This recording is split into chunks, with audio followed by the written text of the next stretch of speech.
मनहूस है ये बच्चा, आते ही खा गया मधुलिका को।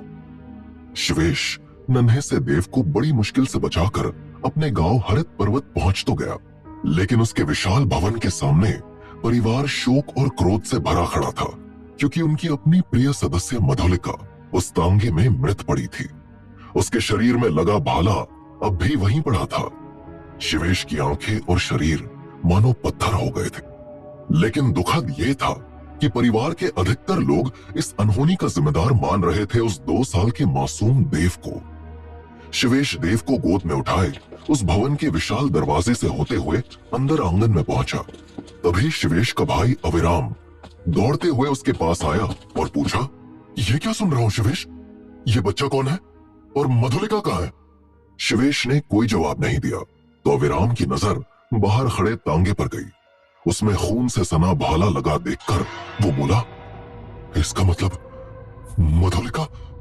शिवेश ने गहरी सांस लेकर कहा, वो एक भयानक युद्ध का शिकार हो गई। उसी युद्ध के दौरान ये बच्चा मिला मुझे। घर की 2 औरतें भी दौड़ती हुई उस तरफ आई।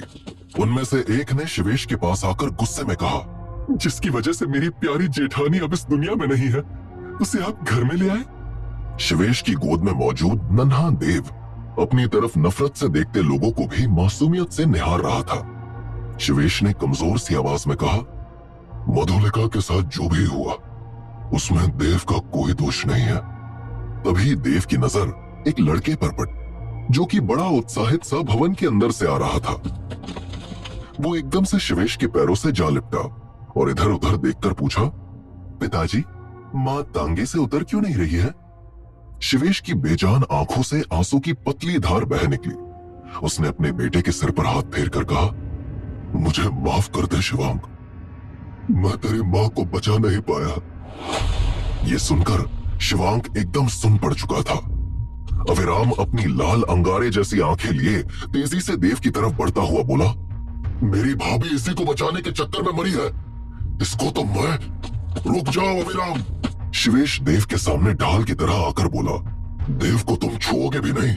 अविराम ने शिवेश की आंखों में आंखें डालकर कहा, सड़क पर पड़े कचरे से इतना लगाव? शिवेश ने अविराम के और पास आकर कहा, यह मत भूलो कि मैं तुमसे बेहतर योद्धा हूं।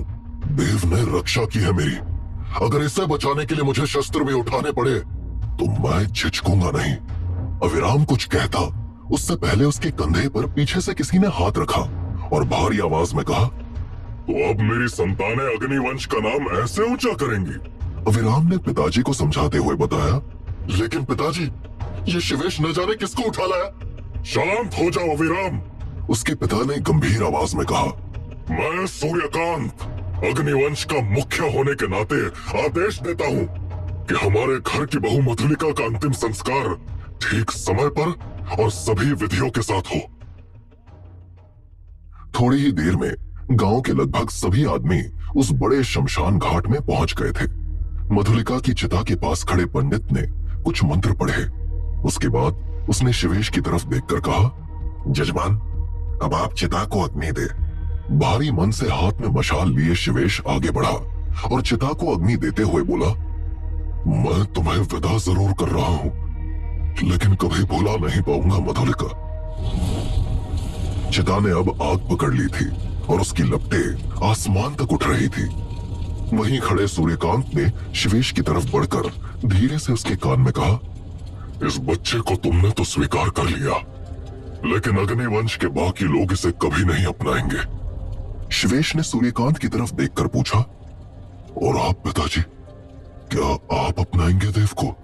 देव, सूर्यकांत ने उस बच्चे की तरफ देखते हुए कहा, तो ये नाम चुना है तुमने इसके लिए? शिवेश ने इस पर कुछ नहीं कहा तो सूर्यकांत आगे बोले, अगर देव आगे खुद को बाकी अग्निवंश के लोगों की तरह एक अच्छा योद्धा साबित करता है तो वो मेरी नजरों में भी आ पाएगा, लेकिन तब तक इस देव का कोई वजूद नहीं मेरे लिए। शिवेश ने सूर्यकांत की तरफ देखकर कहा, मुझे बस आपसे एक वचन चाहिए पिताजी। देव को मैं अपने संतान की तरह पालना चाहता हूं। उसे इस बात का एहसास तक नहीं होना चाहिए कि वो अग्निवंश का हिस्सा नहीं है। सूर्यकांत ने कुछ सोचकर